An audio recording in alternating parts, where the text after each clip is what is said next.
couldn't make the event, but they had invited me because my father had graduated at the time. So with That's her. awesome.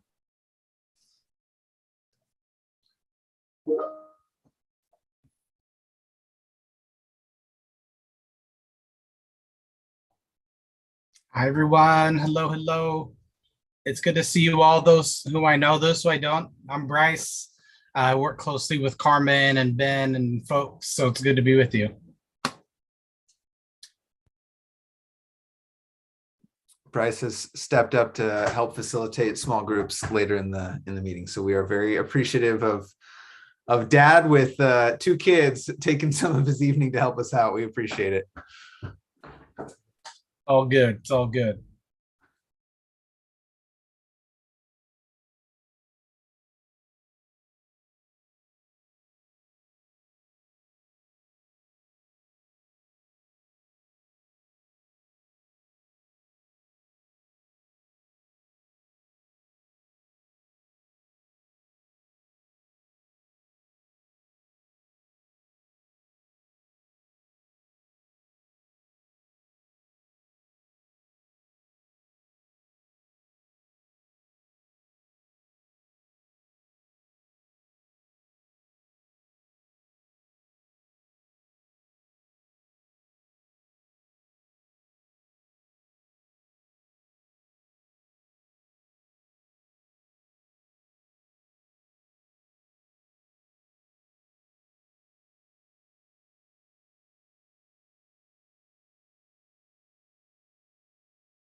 We're going to give folks a few minutes to join the space.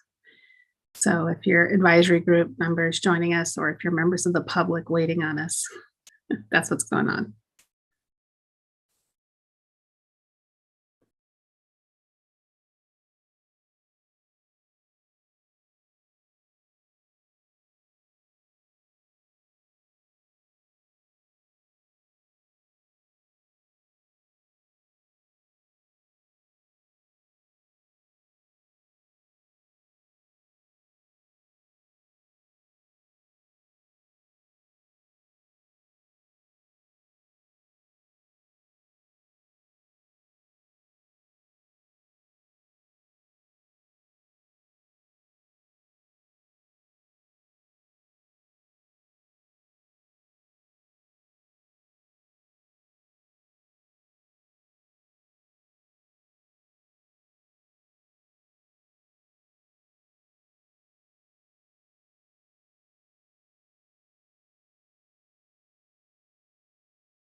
Happy Monday, everyone.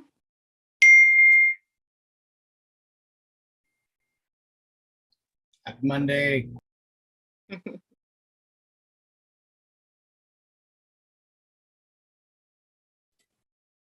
Yes, happy Monday. It feels like a Monday. It's like a Monday. It's almost the end of the Monday. That's true. Got it. Okay. Oh, great, Cindy. I'm going to start by sharing the screen because I think we're ready to go. I think we are. Okay, everybody take a deep breath, please, as we're going to start, and I'm going to start us up and just saying welcome to our State School Fund Advisory Committee. For those that everybody knows me, and I know everybody in this room, my name is Carmen Xiomara Urbina. I'm the Deputy Director of ODE. And before we start, one of the things that today at our leadership team meeting, we call ourselves the E-team, the word that we are started unpacking today was gratitude. And as we start, we would love for each one of you to write your name and something that you feel grateful for, just kind of to open the energy, to open our space up today. I'm going to say it out loud. I am grateful that I'm going to be a grandmother of twins really soon.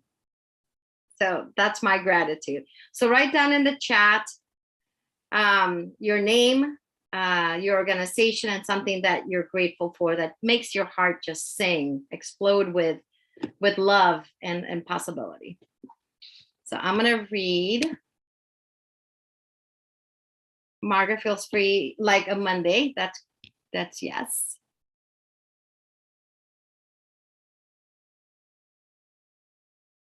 Grateful for family. Margaret, thank you. Agreed. Cold, grateful for my life partner, Jim, Oregon School Boards Association. Grateful for my 10-month-old grandson. We got a theme going, Jim.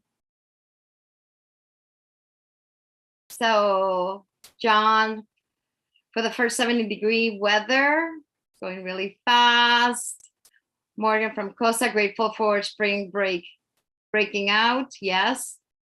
Mr. Ben Bowman, I'm grateful for spending the weekend with my dad watching basketball together. Cindy, grateful for support of my siblings. Just take it all in and you can read it in the chat. Amanda, I'm grateful for how cute my dog looks right now from Foundations for Better Oregon. Oh, we need a visual.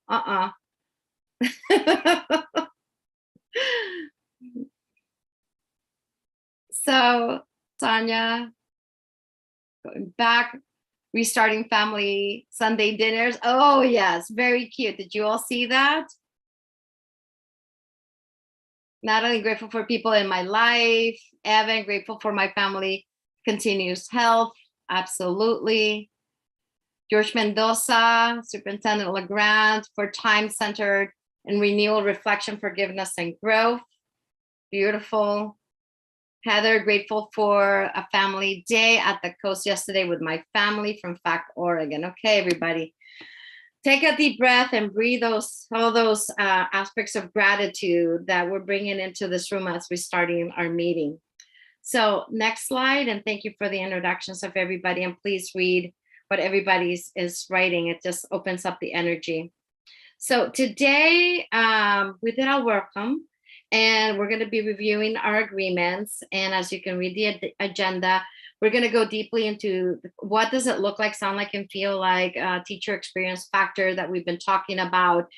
And, Michael is going to provide us a little bit deeper information. We're going to talk about the student level weights and local level spending. We're going to talk and go deeply into small group discussion around the criteria of selecting 25 school districts. Again, what does it look like, sound like, and feel like, utilizing our lens and our experience in our small group conversations. Then we're going to receive an update from Cindy around the research contract and next steps. And that's going to be happening in hopefully 2 hours. We have a packed agenda and a lot of information to share with all of you. Next slide. So just as a gentle reminder around our budget note, I'm not going to read it, but I would like for us to, and all of you are very marinated and aware of the budget note. And I'm just going to bring out some highlights, which is our charge. Again, we have an appropriation of $500,000 from the general fund. This is to study the impact of state school funding spending and to determine if this spending pattern results in disparities between students who are Black, Indigenous, or people of color, BIPOC, and those who are not BIPOC students. One of the critical aspects of the work that we're going to be doing is also hiring a researcher that's going to be in charge of completing at least one multi-year study of weighted student funding. And we, as the Oregon Department of Education, is going to be providing the support. Also, I just want to be able to ground us that this committee is to review the variations in school level spending across multiple types of expenditures across 25 school districts, and to review the proportion of diverse teachers and students, again, with the lens that really centers us in racial equity.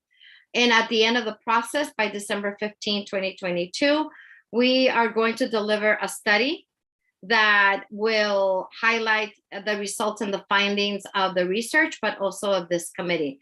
So I just want to center us in our purpose and our guiding journey. What is our North Star?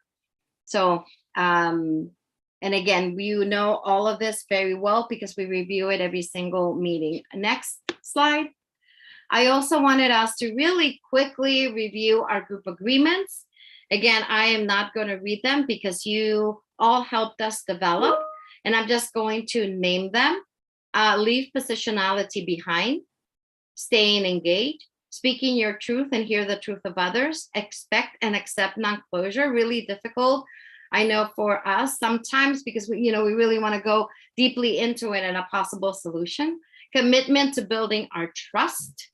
I'm going to just spend a few 30 seconds for you to read them if you need to remind yourself. Can we go back to the previous slide?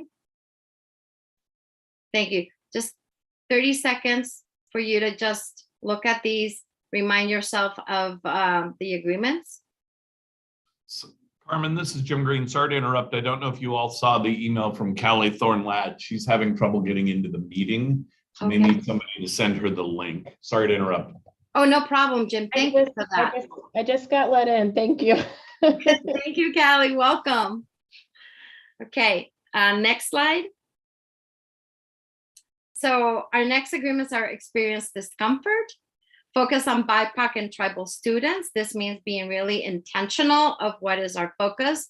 Data request, again, gentle reminder that they are the data request is submitted, to ODE staff. So everybody is aware. And so this is about communication, starting fresh and get caught up.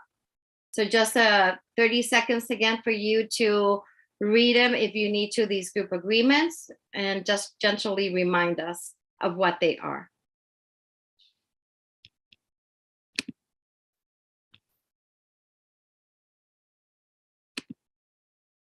Okay. So thank you. Next slide. So, and I just want to end again, once again, on behalf of the Oregon Department of Education, just gratitude to all of you for your time, your leadership, the lens that you bring, and the contributions to this beautiful body of work as we're moving forward.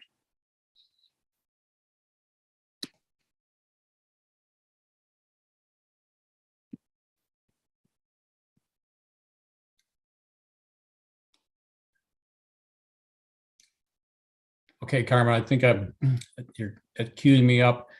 For those of you that don't know me, my name is Mike Wolfong. I'm Director of School Finance and School Facilities. One of the programs that I'm fortunate to work with is the State School Fund. So today I'll be giving some background information on the teacher experience factor. As in a previous conversation we had with the committee, there was expressed interest in that. So I'm going to go through that to explain how that works, the impact that it has on funding, and then potential impacts in other areas of education. So let's move on to the next slide.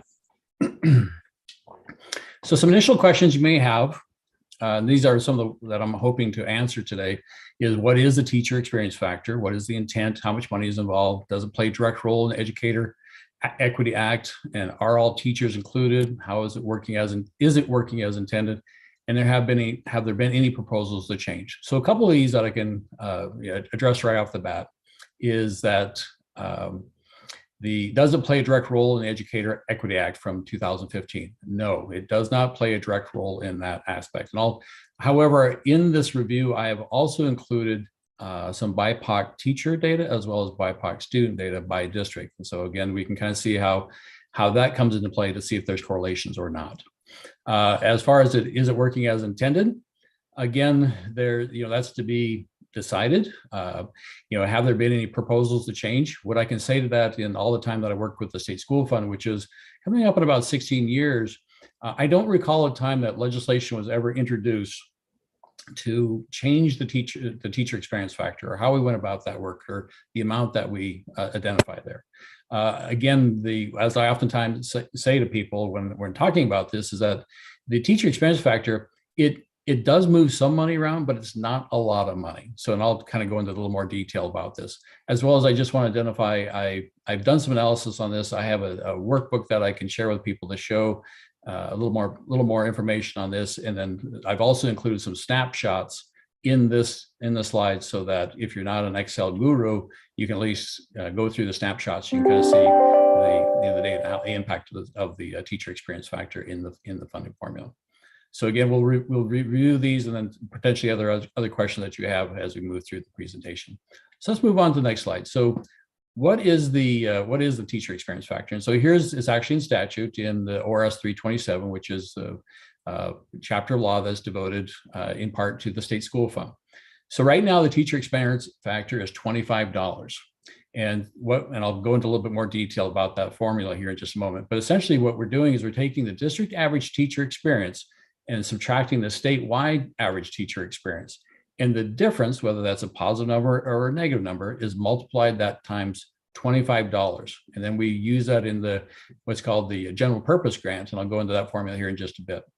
But in this subparagraph, the teacher experience means the average in years of teaching experience of licensed teachers. So to answer one of the questions is, it's just licensed teachers that include this, not the non-licensed teachers, such as the registered teachers or the classified staff that's in education. Again, licensed teachers represent roughly about 30,000 of our teachers across the state. Non-licensed teachers represent roughly about 15,000 teachers across the state. So again, it's the largest share. And I'll get a little more detail as to which teachers in particular we're talking about. But again, the factor is $25.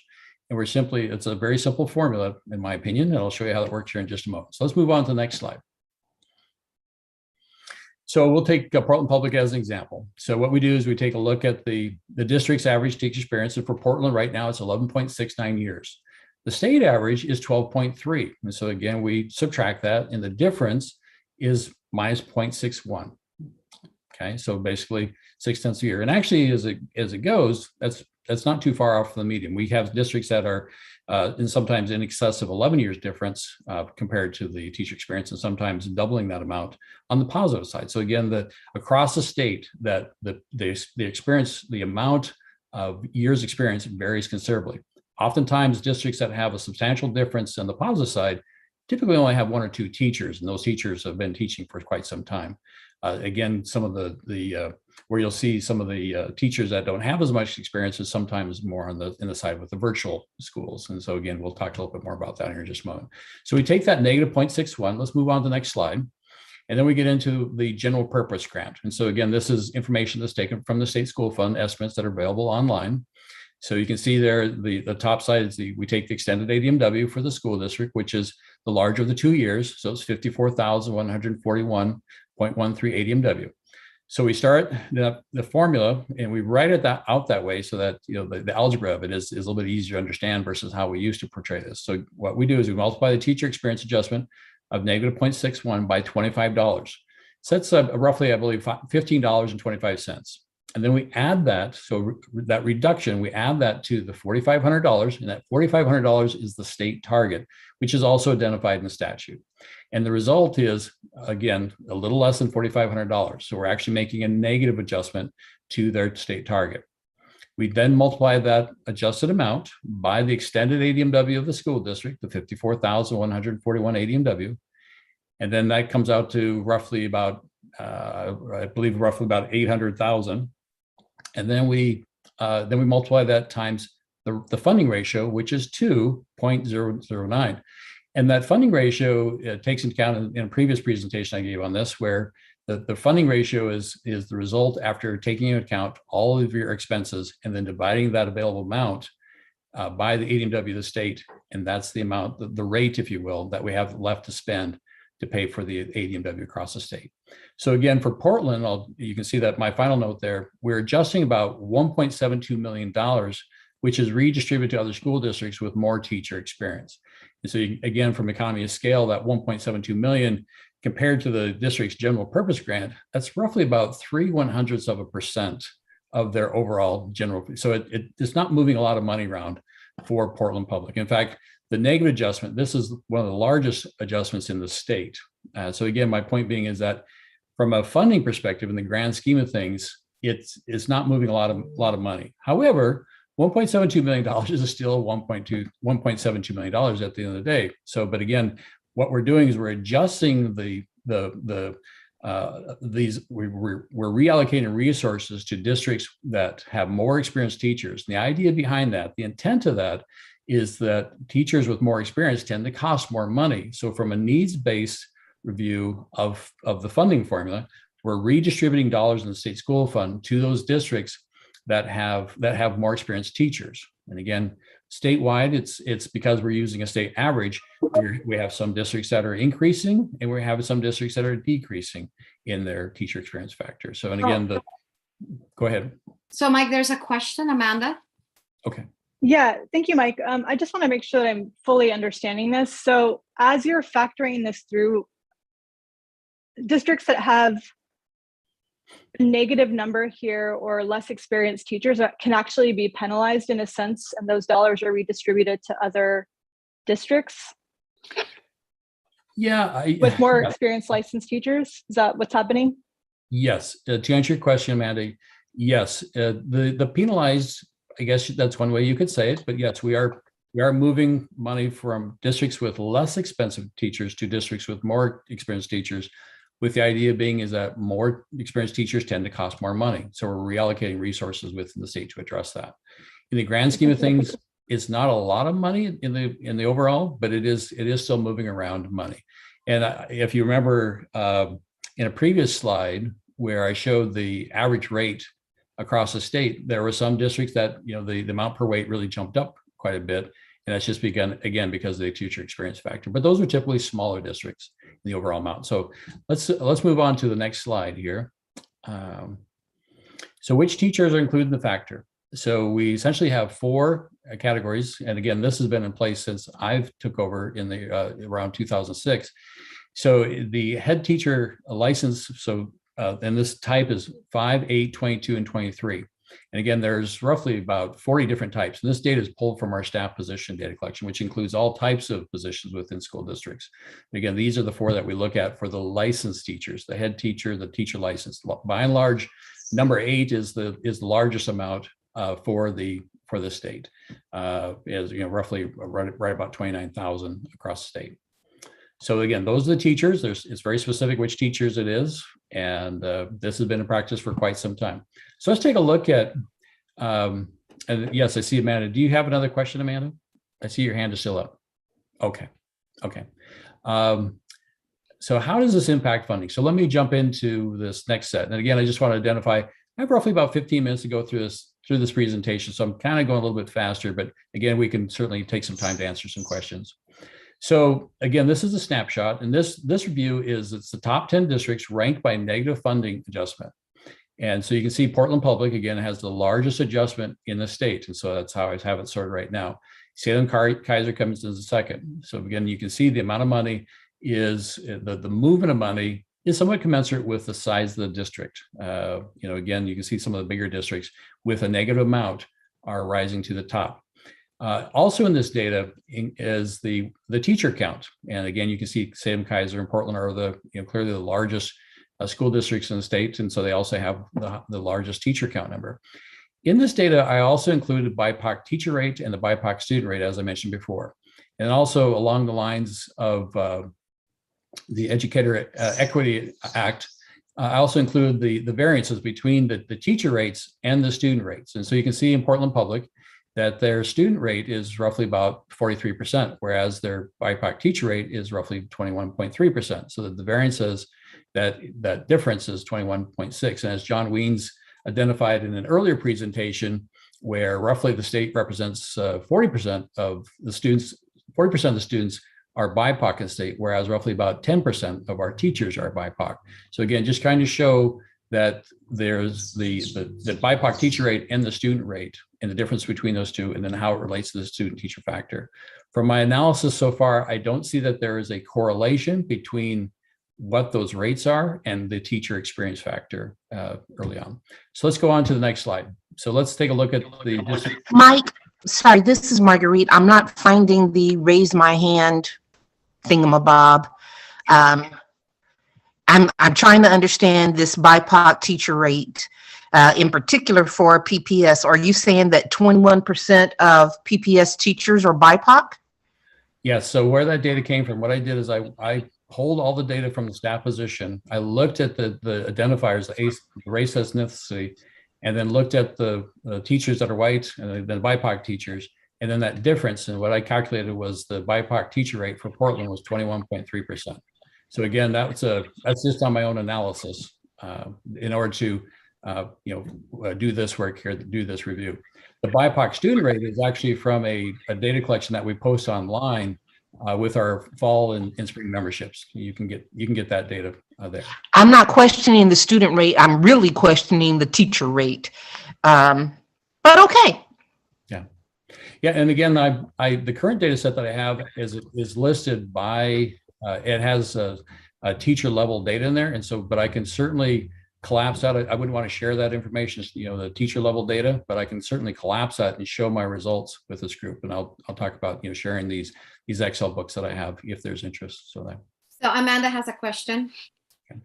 Yeah, thank you, Mike. I guess I'm just trying to make sure that I fully understand these as we're going through. So is it accurate to say then that the districts with the highest percentage of BIPOC educators are actually getting the most money taken away from them because they have less experienced teachers? Or how do you read this particular chart accurately?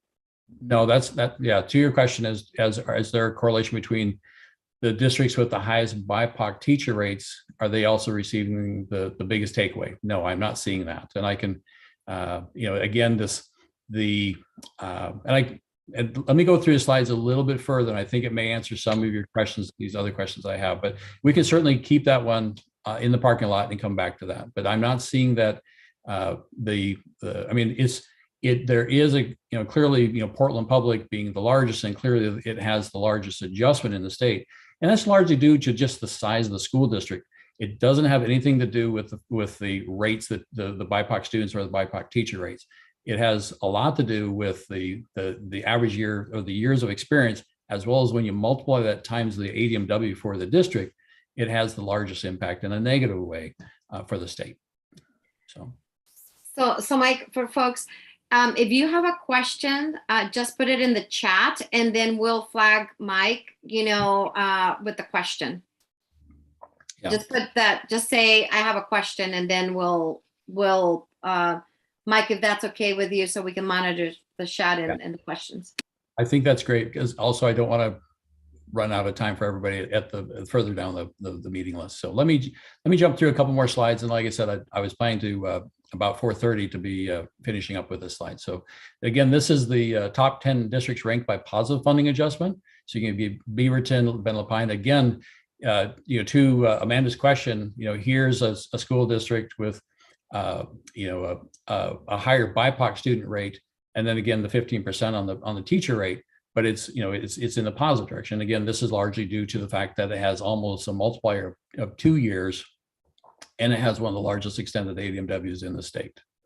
So, but again, I think it's interesting to look at the the relationship between teacher experience and then also looking at the BIPOC teacher and the BIPOC student rate. So, and again, I don't see a strong correlation there to say definitely that there is, that there is a stepping down for BIPOC. It's just it's a byproduct of, when I say byproduct, it's the teacher experience factor is, again, it's taking the years of experience times $4,500 or times $25, then times the extended ADMW. So that's where these districts with a larger ADMW tend to rise to the top because of just the size of their school districts.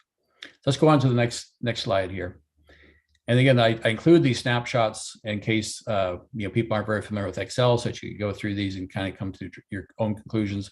This data set's it's somewhat big in that it accounts for all school districts. So I was only able to share the top 10 districts. Let's see here. So this one is by negative teacher adjustment. So you can see some of our smaller districts. Again, almost 11.3 is the reduction, but it only moves roughly about $21,000. And again, that's because the extended ADMW is smaller for some of these districts. And again, the BIPOC teacher rates. Let's move on to the next slide. And then this, of course, is a positive where we have, again, smaller districts with the teacher experience factor for Druzy is 25.7 years. And again, this is in addition to the 12 and a half that we already have. So clearly very experienced, but the teacher count, they only have the one. And it looks like my conditional formatting bled over a little bit where that should be actually a red instead of a green. But again, not moving a lot of money, but again, 53,000 adjusted up for some of these districts that have the more years of experience. Okay, let's move on. And then this is ranked by BIPOC teacher. So again, you can see where in Plush we have we just have the one teacher and a BIPOC teacher. And then also you can see where the years of experience is actually a negative amount, but it doesn't move very much money overall. What was also interesting, of course, in doing this review is I found that when you're looking at comparing the variances between the BIPOC teachers and the BIPOC students, there was just the two districts in the state that actually had the BIPOC teacher rate was higher than the BIPOC student rate. So the rest of the districts had a negative variance between those two rates, just of interest.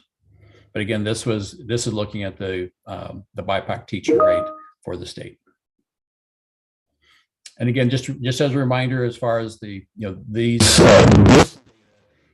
including all teachers within the district, this BIPOC teacher, this isn't just the teachers in the teacher experience factor. I looked at all teachers within the district as I was comparing to all students in the district in this analysis. And again, the teacher experience factor is just looking at licensed teachers. So there's a little bit difference there. Okay, let's go on to the next slide here.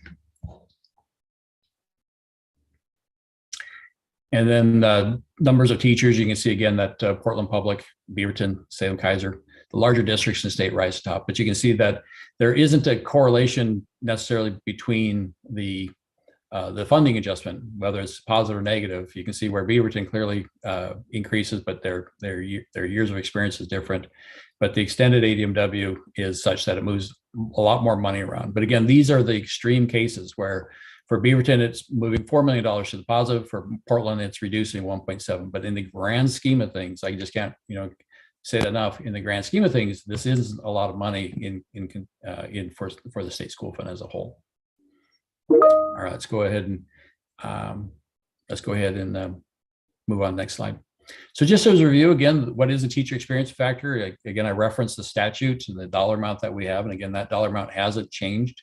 As long as that I'm aware of. And teacher experience factor has been in place, I believe, since the early 90s, as far back in the research. The intent is to move money to districts with more experience than districts with less experience. How much money is involved? I think I've kind of answered that. Are all teachers included? Is working in as intended? Have there been any proposals to change? There hasn't been any proposals as long as I've been working with the state school fund to change the process. It never gets brought up or addressed. So I will stop there and just to stay on time. So see if there's any immediate questions or thoughts. I think that we've set aside some time for 5 minutes to gather thoughts, and then we'll come back and review that here in just a moment. So I believe tomorrow is going to be. And then we'll be talking about the state school fund here and the school level expenditure data in just a moment.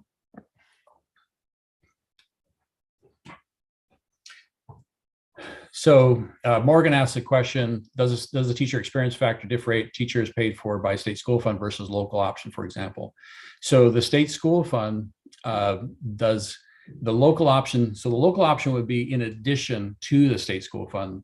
The teacher experience factor only accounts for the resources that are calculated within the state school fund. And typically, local option is not part of that calculation.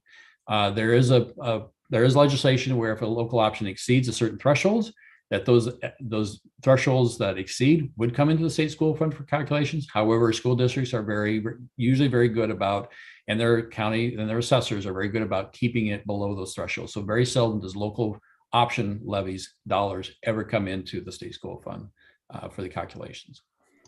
So sorry, Mike, just for clarification, I was just asking because on those teacher counts, like when you look at Salem Kaiser versus Portland, which have about the same ADMW, but Portland has 800 more teachers. That's because Portland has a local option levy that pays for like 800 or 900 of those teachers. So my question is, you're not in the teacher experience factor. You're just taking all teachers regardless of the source they're paid from.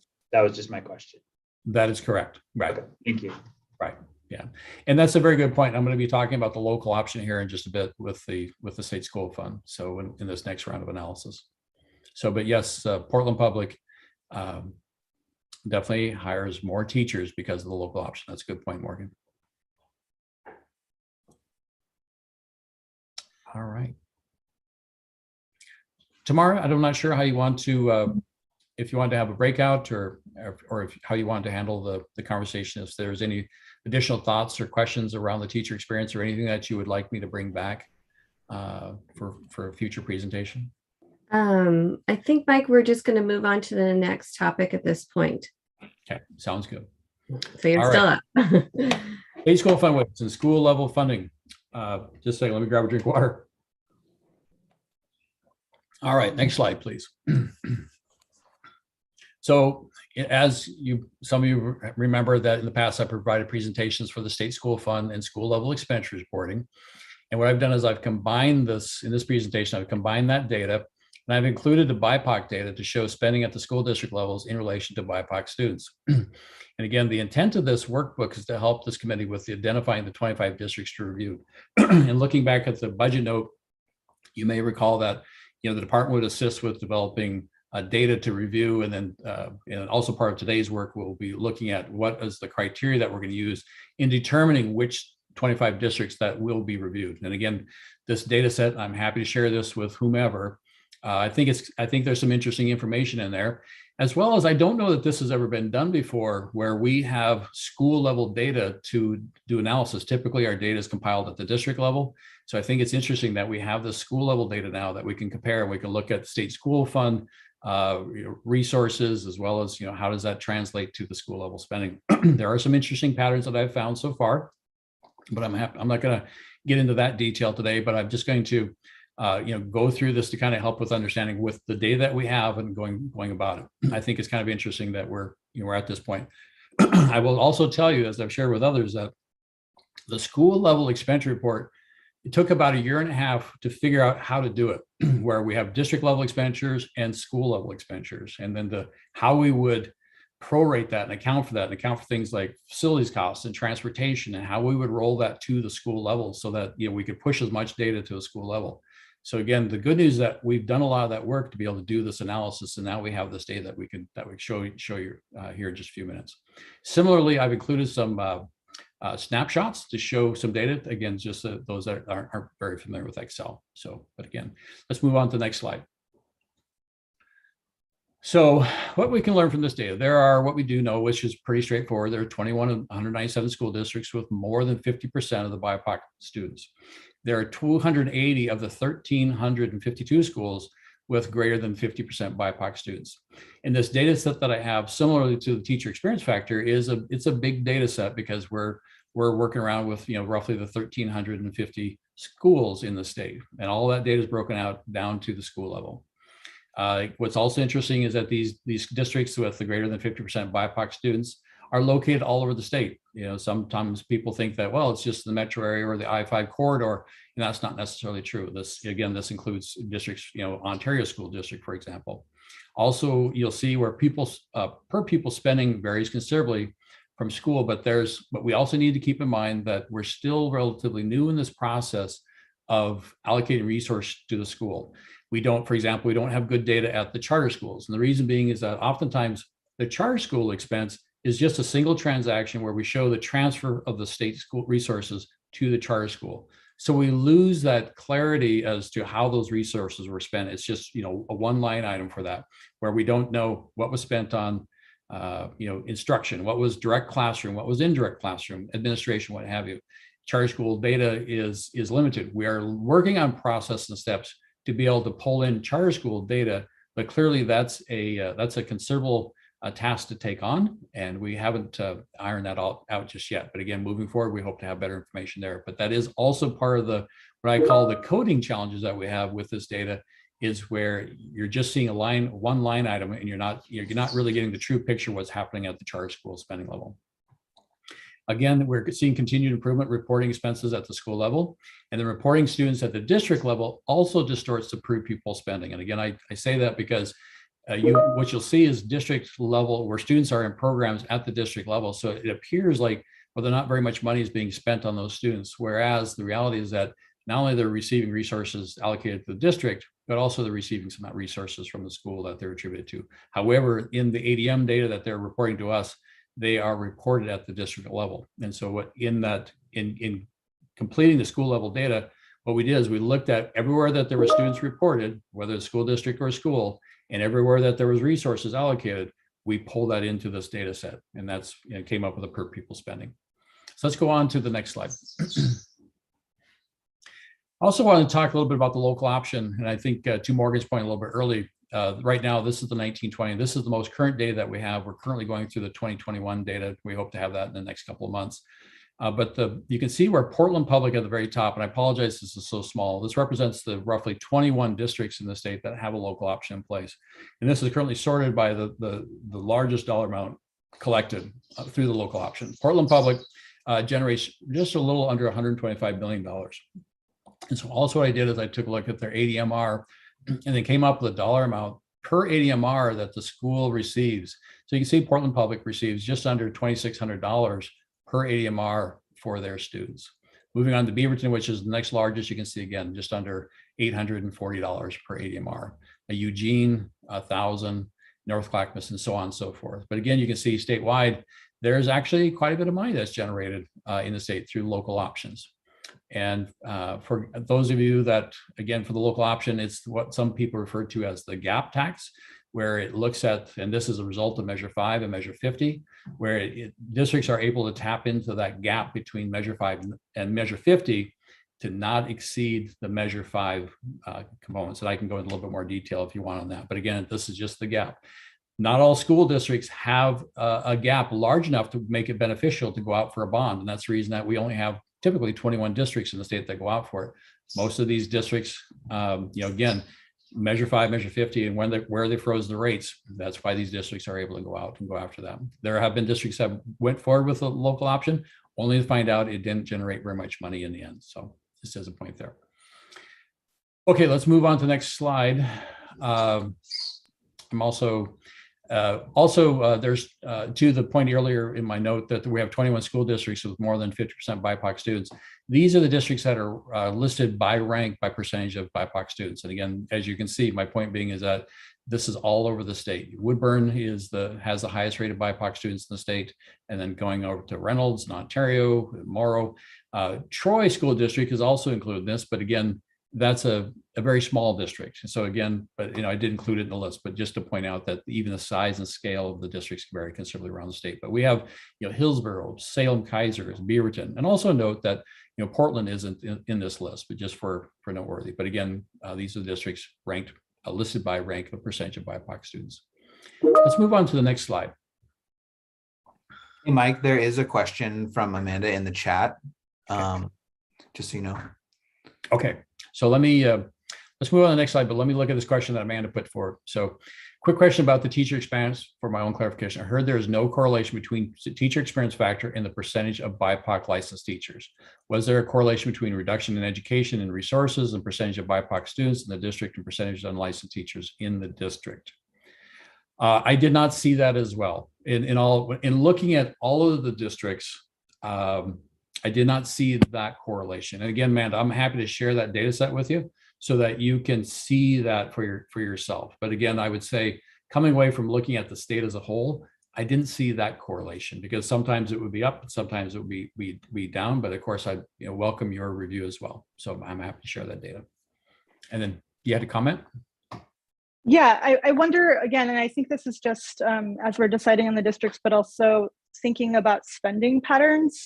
This is the factor I guess I'm a little bit confused about, just this negative amount being applied in this moving. For the person or firm that we decide to go with to actually do the review, I'm wondering if we can put a pin in this to run some of those regressions or figure it out. I understand you didn't see it going across in this data, but I'm just trying to understand how the money is being shifted, especially for those districts that have larger percentages of less experienced teachers and BIPOC students, and just making sure that that's part of the analysis, because it is concerning to me that this isn't tied to the Educator Equity Act at all, or that's what I heard on one of the earlier slides, and I'm just trying to understand all of that, but still processing it. So happy to look at that data, but just want to put a pin in this maybe for consideration later as we think about what spending patterns folks are going to be looking at. Yeah, no, absolutely. Good point. Absolutely. So, and also in this work, I also wanted to reveal, how I built this tool that we're going to be taking a look at some of the slides here in just a bit. And I intentionally built this in a manner that anyone could go out and get this data and do this analysis. You don't necessarily have to have access to all the data collections with an ODE or run fancy analysis. So I just use Excel. I compile the data. I include the state school fund data, which is available online, or you just call me and I'm happy to send it to you. School level expenditure data, again, that's online. BIPOC data, which is included online. That's in our fall and our spring membership data, and our included local option data. Again, this is online, or I'm happy to send it to you. And then I wrote simple formulas for the analysis, included some data filters for sorting, and then included some additional formatting to show patterns. And you'll similar to what we saw with the teacher experience factor. I'll get into that a little bit more, and just a little more on the conditional formatting. The cells that essentially the green are the larger and red is the smaller, and then it's the conditional formatting is just to look at how large the cell values are compared to the other values in the range. So that's what you're looking at there as far as patterns. Okay, so let's go ahead and move on. So again, this is just a little background on what we're looking at here. So listing all of the school districts, all of these schools. So again, moving left to right in this data source. I also included the congressional ID so that we know which congressional, what part of the state these are coming from. Want to make sure they're. I also included a column that identifies whether the school district receives a local option or not. I also included a grade band to identify, is it the high school or an elementary or junior high? And I think what you'll find also is that the spending by districts, how they go about spending for junior highs versus elementary and high schools, sometimes you'll see patterns there. And I'll go a little bit more about that. And then also just identifying whether it's a virtual status or not. And again, this comes into play as far as spending, because sometimes what you see is the amount for virtual schools doesn't appear to be very much, but that's due in large part because of it, how the transfer from the school district to the charter school, oftentimes these are charter schools, just as one item. And so it doesn't really reflect what's actually happening from a financial perspective for that particular charter school. And again, what I call coding issues, where sometimes those resources are allocated to the school and sometimes they're not. Moving a little bit further, I included a column for ADM to show just the size of this district. I also included the district rates for IEP just to show the needs of the district. These are not necessarily student level as was identified earlier, but these are more of the needs that are the bigger drivers of resources within the state school fund, special education, the English language learner rates, the poverty rate. And then moving a little bit further right, I included the BIPOC district rate, and then BIPOC by school. And again, that data is available online, is where I pulled that information from. And then this set here, I listed it by the BIPOC by district, which Woodburn again represents 85.1% of their population is BIPOC. The BIPOC by school, you can see that in that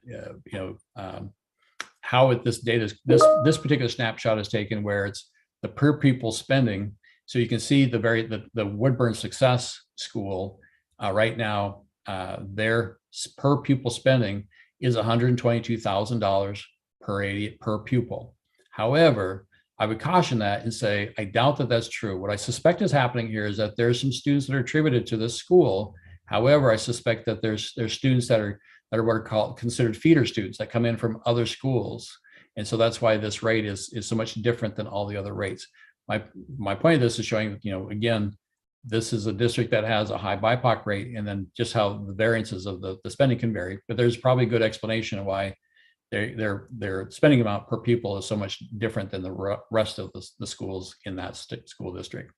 Moving a little bit to the right. So what I did is the variation from the state average. So when I was thinking about how I would portray this data, what would I use as a guide as far as the spending? And I thought what I would do is I would take the state average of spending per pupil for the state, because that would be commensurate with the amount of money that's going into the system, whether that's state school fund, whether that's local option, whether that's what have you, because the school level expenditure report takes into all expenses except for debt service and capital. And the reason we don't include the debt service and the capital funds is because that varies considerably from district to district.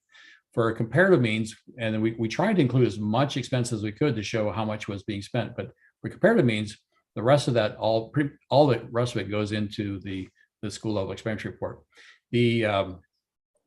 Using the state average, and then I did a calculation, a basic simple subtraction where the variation from the state average. So you can see that for that top school, $122,842, it's $108,597 more than the state average.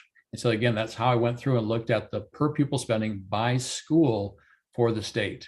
And then again, as you can see, as you go down through that, the per pupil spending for Woodburn, you can see again, it gets a little bit smaller as you go down through that. And the dollar amount, the variation from the state average also goes from a positive number to a negative number. And as far as allocation resources, it's hard to say why the district, why this is happening. Again, where you can see that there's a high rate of BIPOC student within all the schools.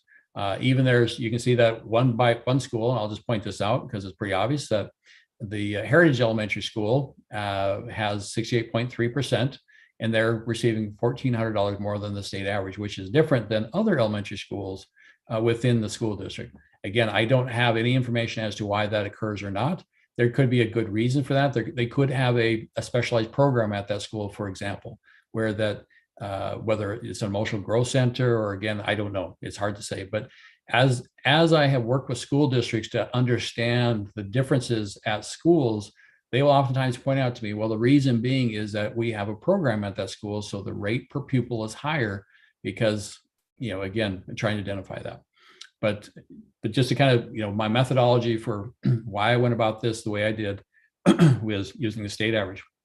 At the Mike, top, there's a couple questions in the chat about this slide. So the first came in from Morgan, and he said, is your formula dollars reported spent at the school divided by the ADMR of the school? Yes.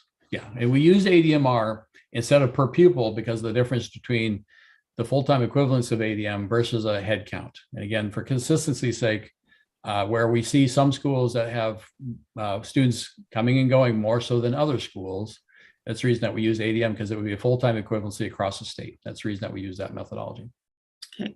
And then Amanda had a question about, she says, where would that information live from a reporting perspective? Where would they give that explanation?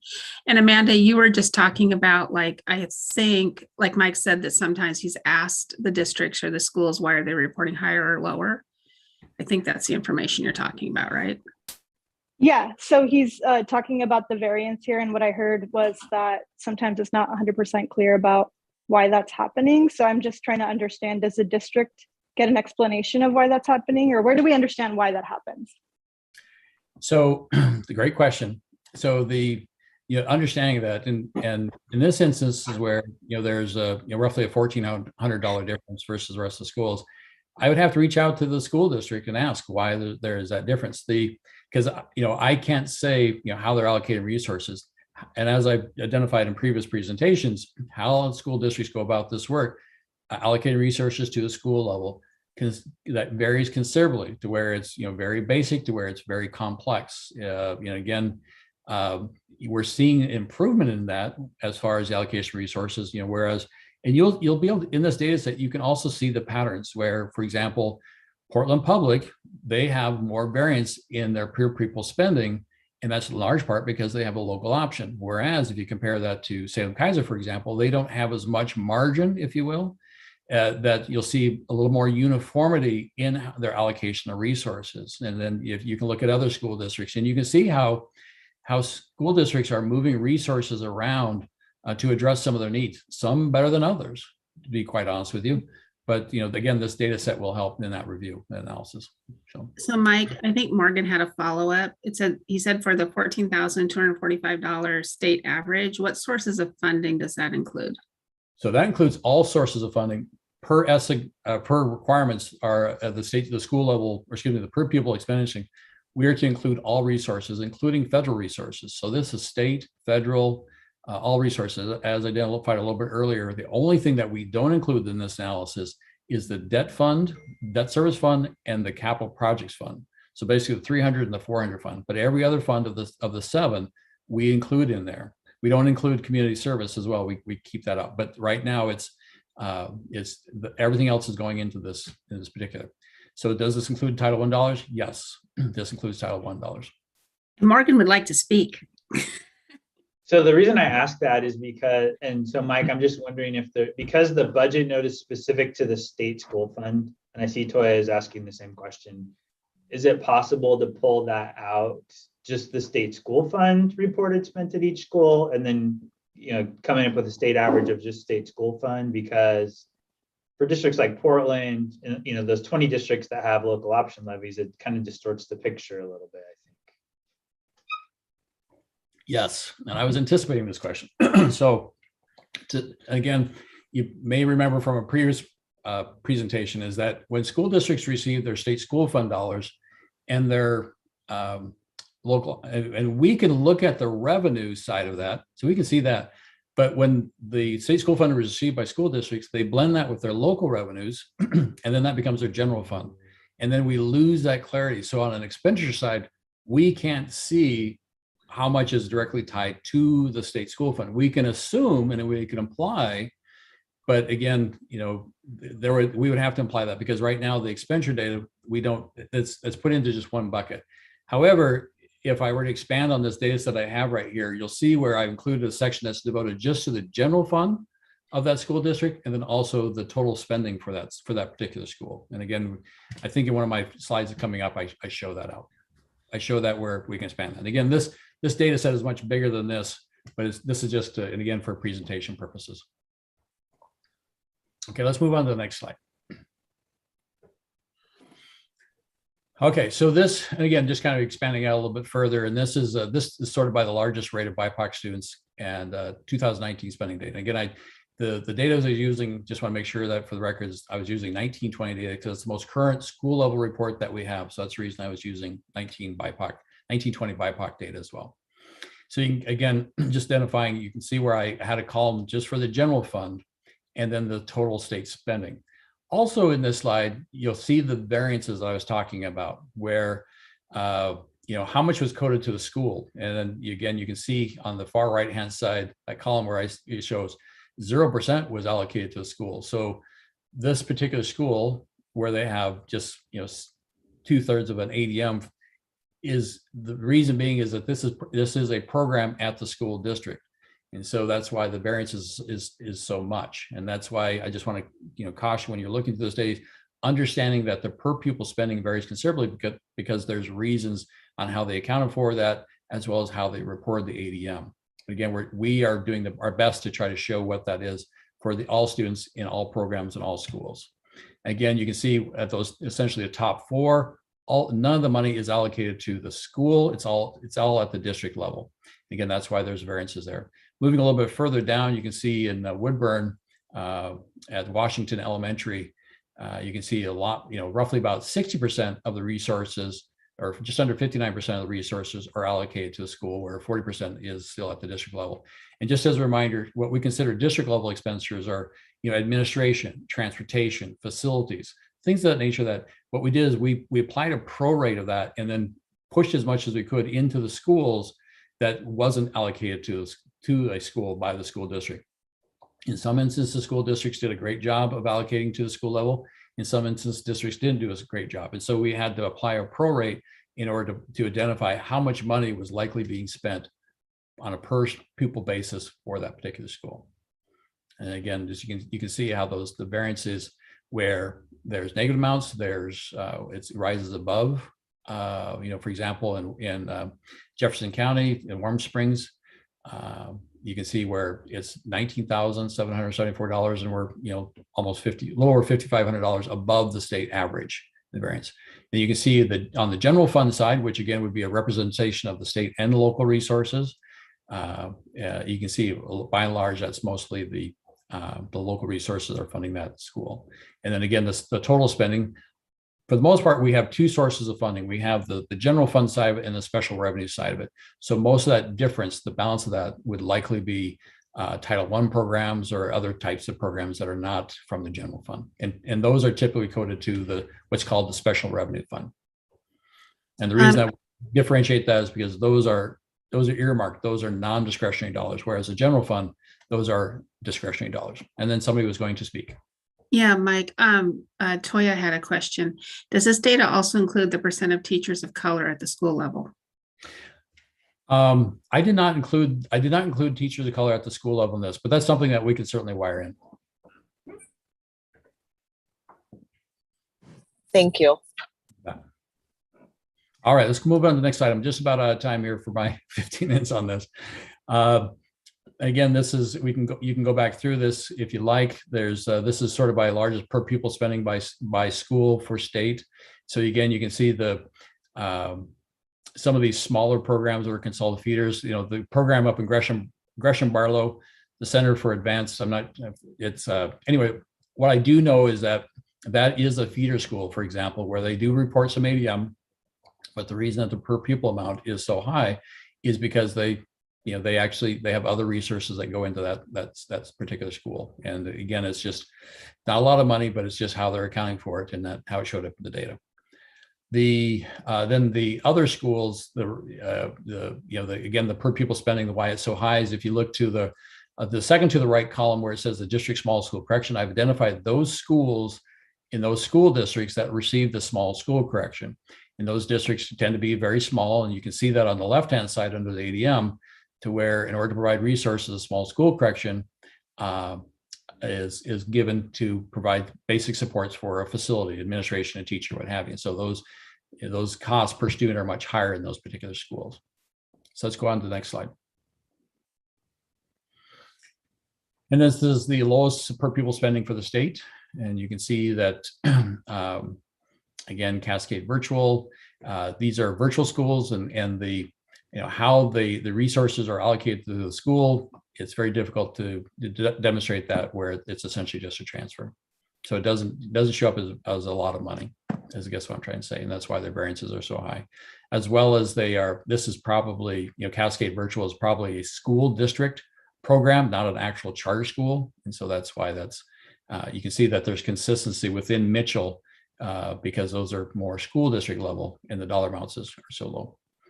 And then you can see all of these, none of the money is actually allocated to the school district, or excuse me, to the school in the far right-hand corner. All right, so let's move on to the next slide. I need to be moving out here pretty quick.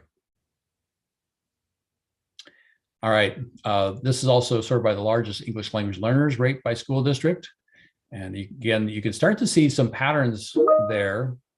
Again, that, I think what's interesting is when you take this one step further and when you start drilling down and looking at districts, which I'm going to show you here in just a moment. And then also I see a question from Morgan, is in this table, what is included in the general fund column? So the general fund is just the 100 fund.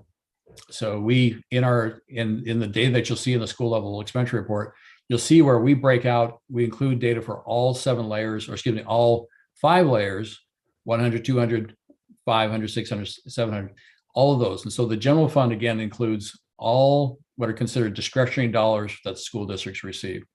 Even, for example, SIA, which is not included in this data, by the way, but that, as an example, that we would typically probably see that in the 200 fund than in the 100 fund, because it's not as discretionary as, say, the state school fund or the local, the property taxes that school districts receive. So let's jump down to, does that answer your question, Morgan? Okay. All right, so let's jump down to the next slide. I believe there's a slide with the, okay, so this is Portland Public. So I drilled down as an example. So you can see what's interesting here is that, and this is a Portland Public only, where I'm sorting on the per pupil spending. So you can see Roseway Heights school, you can see that their per pupil spending is $22,722. So again, it shows the variances. How much is general fund? How much is total spending overall?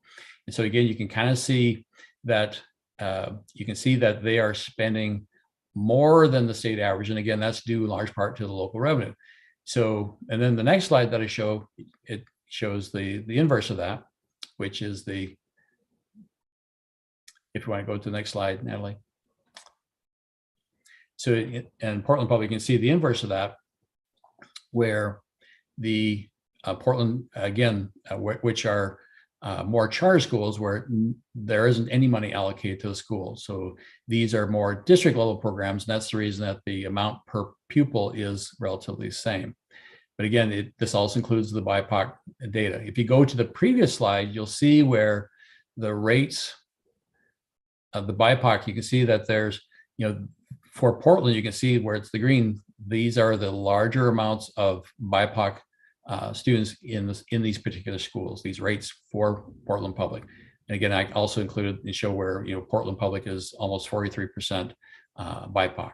So you can see that in this particular slide where how they're allocating resources, it appears that they're allocating resources to where, for example, IEP rates or English language learners, but also on the poverty side, they're moving resources around to address, again, and as a byproduct, as I would say, is that they're moving resources around, and they're moving resources to schools that have higher rates of BIPOC as well. So again, that could be where we have students with English language learner needs, what have you. And that's again where they're choosing, where they're making these priorities. But you can see that this is considerably a much higher rate than the state rate, and again, that's due to the local option. Let's move to 2 more slides, and I'll wrap it up here quickly, where I show it as comparison Salem-Keizer. Similarly, where I ranked it by per pupil per spending. You can see that early college is $26,942, or almost $13,000 more than the state average. And again, you can see the correlation, or that you can see a pattern there with where the BIPOC by school, where that's at, and also you can see where Salem-Keizer is almost 54% of the district is BIPOC. And again, moving the money around, you can see how that's taking place. However, what you'll find in Salem, when you look at all their data, is that they tend to have more uniformity in their allocations per school. And I believe that's to the fact that they just simply don't have as much margin due to the fact that they don't have a local option. And that's the reason that they tend to be a little bit more standardized in their amounts. And so you can see that, how a lot of these that are the higher rates per pupil, you can see where it appears that they're making a priority for elementary schools. And you can see that in the grade band in the column to the left there. You can see that most of these schools are all elementary schools. Okay. You can also see the top 2 schools that are listed there are have alternative programs at these schools. So, all right, I should be moving on. I should be just about out of time. So I will close out there. And then again, we have opportunity, I believe, at the end for some questions if we have time. So, all right.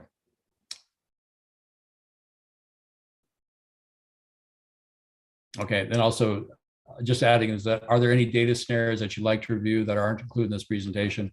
I'm happy to send both workbooks if interested, as well as I'm happy to go through the workbooks live with members that are interested as we go through the work of determining the 25 school districts that we're going to choose. So thanks, everybody.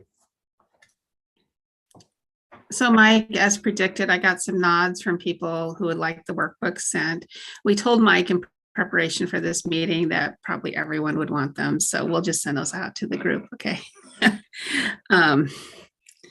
So yeah. Any questions before we move to our next agenda item? And Cindy, we're at our 5-minute break. Yeah. Okay. Well, with that, let's see here. It's 5:08. So maybe like at 5:13, if everybody could come back, that would be great. You can take a bio break and return back. Thanks.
Hi, everybody. Go ahead and come on back if you can hear me, and we'll get started here in about 30 seconds.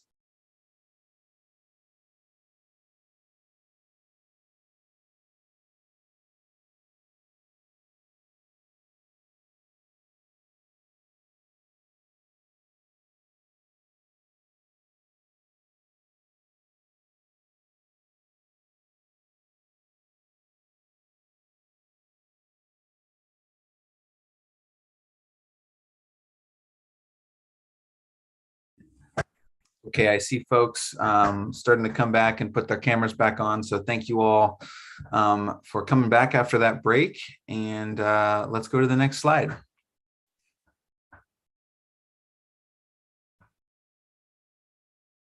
There we go. So in this final portion here, we're gonna, well, not our final portion, but in the next portion, we're gonna talk about the criteria that we're gonna use to select the 25 school districts that are mentioned in that budget note that we're going to analyze school level expenditures for. So before we jump into the details here, I want to caveat by saying this is our first thinking from agency staff, but we're really looking to you all for help through your thoughts, your ideas, your feedback, so we can refine this criteria to try to get the right group of districts.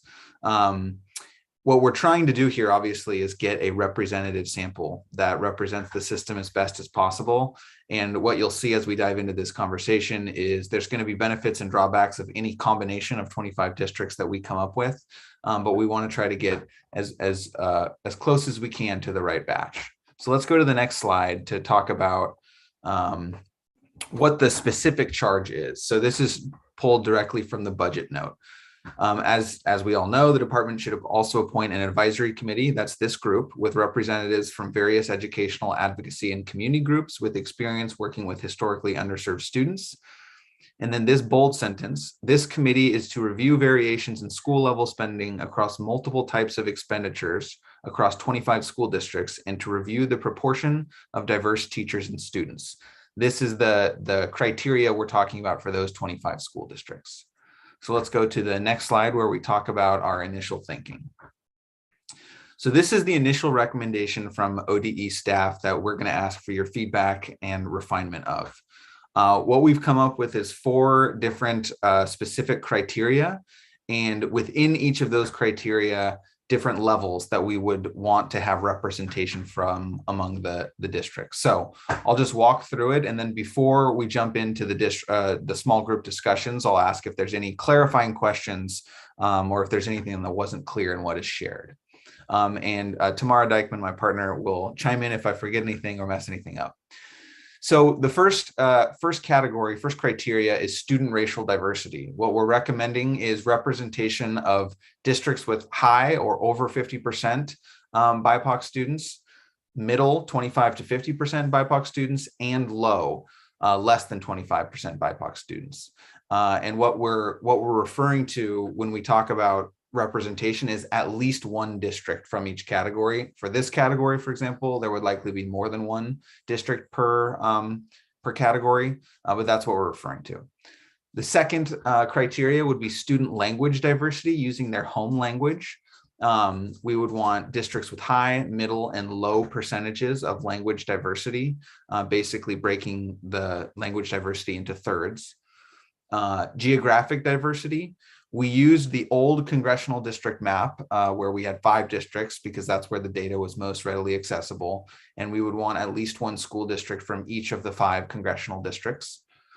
And then finally, enrollment size diversity. And you can see the breakdown of different district sizes. We would want at least one district from each of those sizes, from very small to small, medium, large, very large, and then the 10K group, which is 10,000 students or more. So that's our initial broad thinking. Tamara, is there anything that I didn't cover in this slide that you wanted to add, or Cindy or others?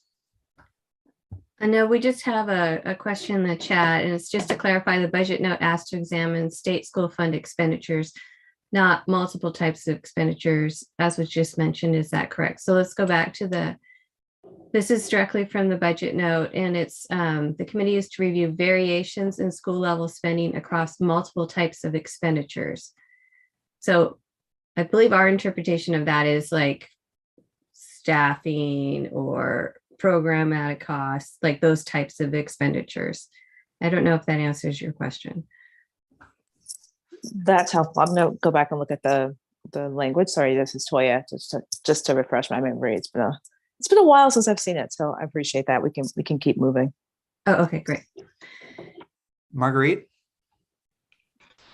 My question in the chat is, will we have the sheet that you were just at on the variations and the definitions that you used for very small, large?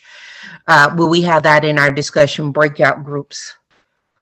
That is a good question. Team, is there any idea how we could get this out? Maybe we should email the link now just so folks can reference it. Will that work? Well, we don't have any of the slides. We have the agenda, but none of this information was in there. And so if we go to breakout rooms, we lose the ability to have this.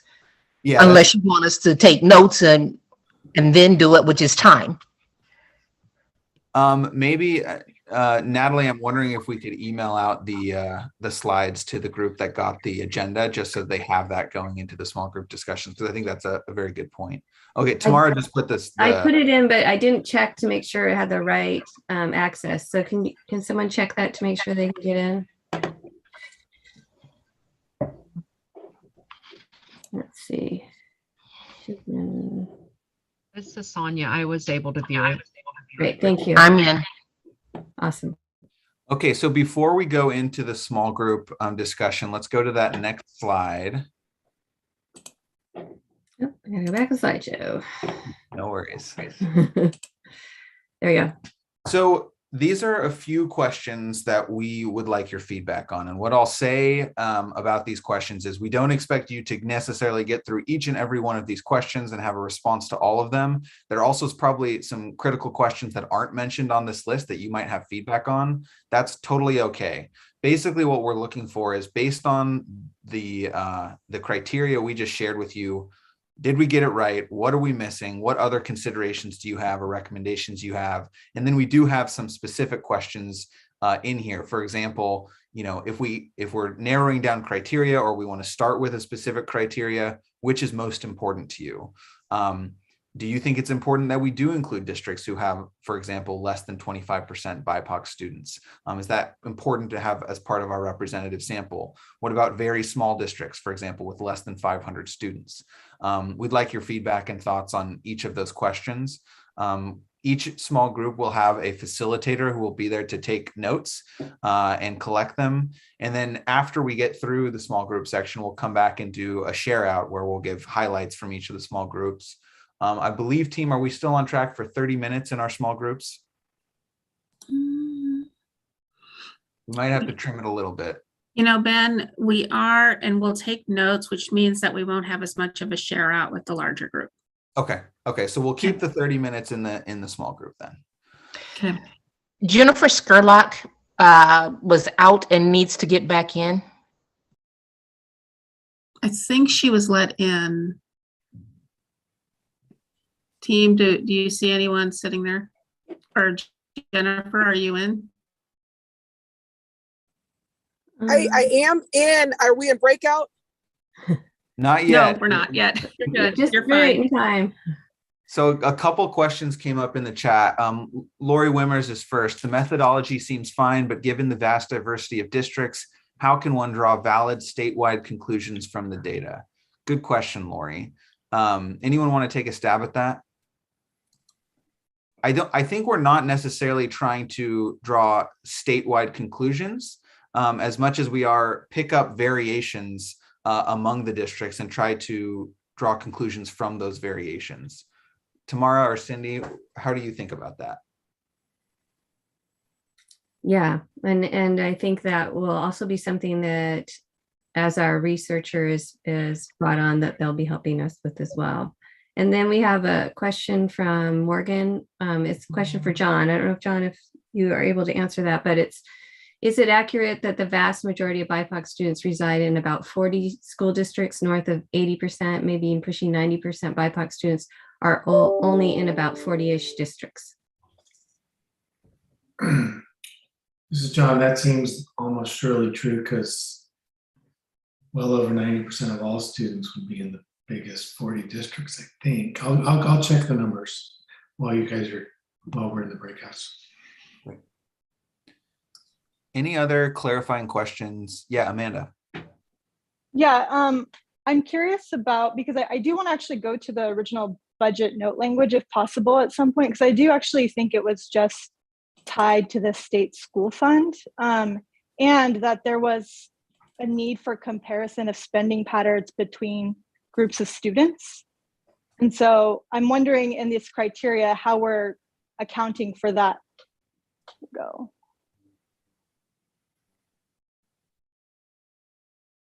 Yeah, so a study of the impacts of the state school fund spending. So that seems to me pretty clear in the first paragraph. In the second piece, we're looking at disparities between students who are BIPOC and those who are not. So I just want to name that, and I'll talk about it in the small group, but I feel like the criteria should align to that purpose. Yes, one of the issues though that we have that Mike has highlighted is that once the districts get funding from whether it be the state school fund or other sources, remember they combine it into their general fund and then expend it. So we don't have data specifically on state school fund expenditures at the local school level. We know how much we put out as part of the state school fund, how many, revenues we give them, but we don't have expenditures at the school level for just the state school fund. So this is a limitation that we are working with. Amanda, you're muted. So we're addressing the limitation, and that's why we want to expand it beyond the state school fund. I guess my concern with that, and I want to go back to maybe one of the first few meetings, is that it was my understanding that there was information at the district level about some of these funds, not at the state level. And so I'm wondering if that's something that could be considered. So for example, that districts or schools were reporting this at the district level. And so it might take some more work for a researcher to go in and understand that. Or did I misremember that piece of it? I just don't want us to get too far from the charge because it feels like we're getting into something else. Totally.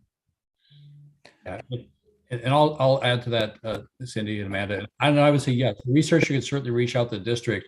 And again, the purpose of the data that I put together was to show some in areas where to look, if you will, instead of just, the state as a whole. But, here's some areas, here's their general fund, here's how much they're spending at the school level, more or less than other schools. And again, certainly research could reach out to those districts and inquire about as far as how much of that is state school fund and how much is local. As I also identified in a previous, is that we could imply that based on the amount of revenues that they have, and as well as the local revenues, we can imply that to a certain extent. But again, we wouldn't know exactly, because that's at the district level. When we allocate the resources, we distribute that at the district level. So how they break that out at the school level could be very different. That mix could be very different depending on their situation. Yeah, so my original understanding, I guess, and again, I was not involved in this original budget note, but as we were having those initial meetings, was that the districts had that information from schools. Part of the impetus for this is that there were limitations of getting this information at the state level. So that's part of why the budget note exists, is to capture some of that information. And part of the reason of doing this across 25 school districts instead of all districts is because of those reporting limitations. So I do think it's worth considering one, being mindful of not expanding the scope of the project for the researcher beyond state school fund, because that's its own kettle of fish, but to give a focus charge on figuring out how to identify these resources across these 25 school districts, and just being very clear about that, because I feel like we're going to get into a different question if it starts going off onto other expenditure sources. I'm sorry, other revenue sources. But that's just my understanding going back to the original first few meetings that we had. I see Toya's hand and then Colt's hand. Thanks, Ben. I just wanted to second what Amanda was saying about the charge of the work, really focusing on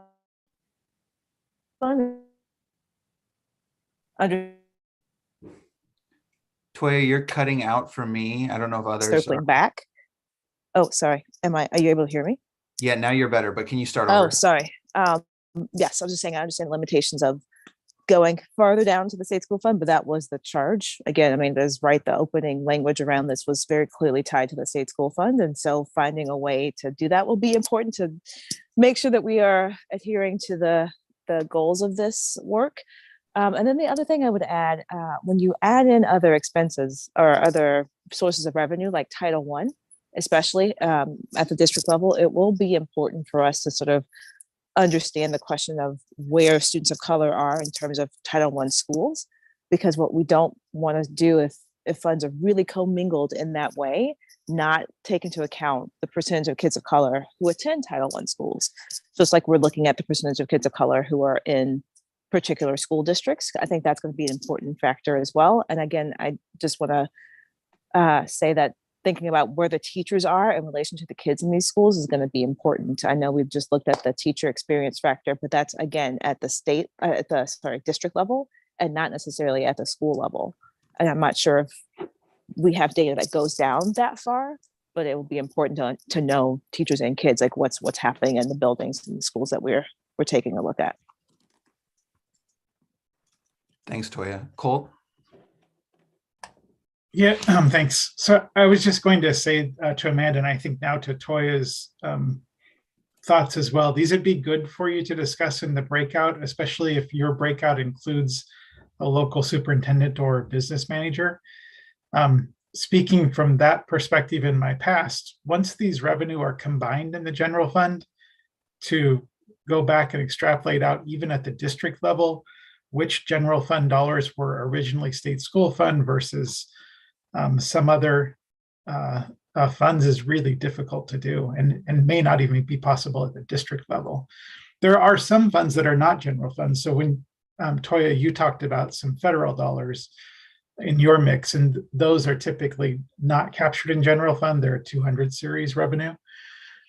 And so those would be easier to pull out and separate. But I do think we can definitely talk to the ultimate contractor about these ideas, but it might be good to visit with superintendents and business managers about what's possible even at the district level in your breakouts.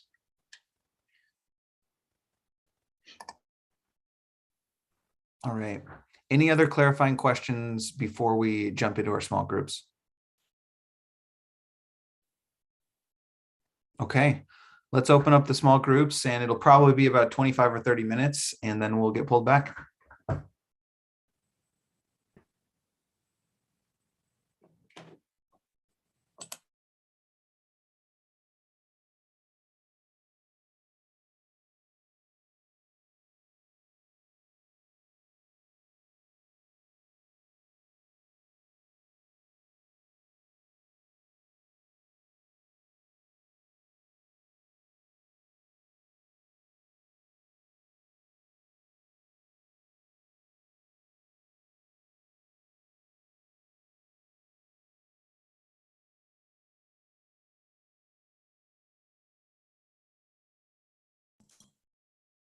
Iris, I think she just has to hit a button. Mine isn't working. I can't, the button's not working. Let me try to, it's saying that you're a member of room 1, but I can't. I'm going to try to move you to a different room and then, and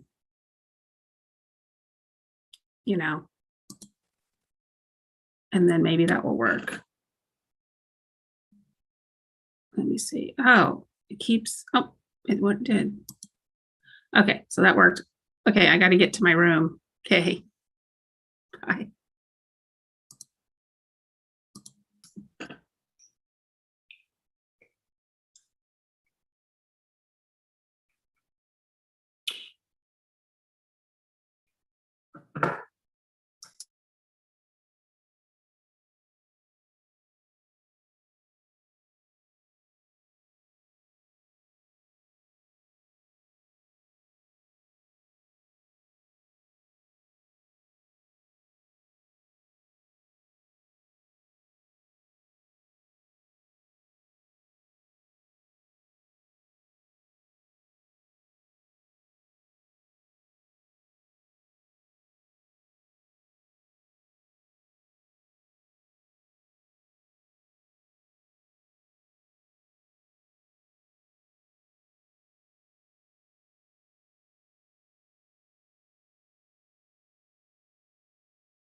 I closed the rooms, but it's doing a countdown. So members of the public, we're coming back into the larger group, and it's doing a countdown. So everybody should be back in about 10 seconds or so.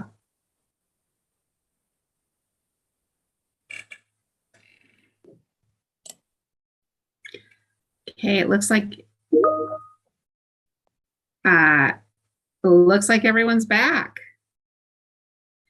So we decided to give you more time to talk amongst your small groups, and then our facilitators did make notes about your conversations. And so we thought it was more important to allow you more time to discuss than to report out in the big group, you know, and get your questions on the record and so forth. What staff is going to do next is we're going to look at, you know, those discussions and those comments and talk about it and come back to the next meeting with a proposal for, you know, criteria and then the 25 districts, right? And Ben or Tamara, was there other things you wanted to add to that? I just caught Ben mid-drinks. That's great. Just as far as next steps, or? Yeah. For the whole meeting? Yeah, so we are going to have an April meeting, and so look for a doodle poll. It'll be coming to your email so that we can select a meeting time and date that works for as many people as possible. We're going to take in all of the input that you have given us and either come back with like a preliminary 25 school district list, or if that's not where the conversations landed, just whatever next step in the conversations. Maybe it's bringing back more information, maybe it's having more discussion time. So we'll evaluate that. And then we'll have an update on the researcher contract, because I believe we are in procurement on that. Yes. Okay, great. That's it. I think that's it. Thank you for all of your comments. I'm glancing at the notes from the different groups that I couldn't be a part of, and I see many of the conversations were very rich based on the notes I'm seeing. So thank you. I know that, you know, presenting data to you and going through the State School Fund, it's dense. It's dense stuff, right? And it always takes me a bit of, okay, I need to dig into this data and kind of understand it a few times, right? So we'll also be sending out some of my workbooks and things to you too, so you can play around with it. And I know for myself, and Mike said, this is a simple workbook that I created and anyone could create this. I went, I couldn't create that. Thank you, Mike, for all of your work on this. So thank you, Mike. And so stay tuned for that. Stay tuned for the minutes. And thank you, all of you, for your participation today. And have a good evening. Thank you. Thank you. Thanks.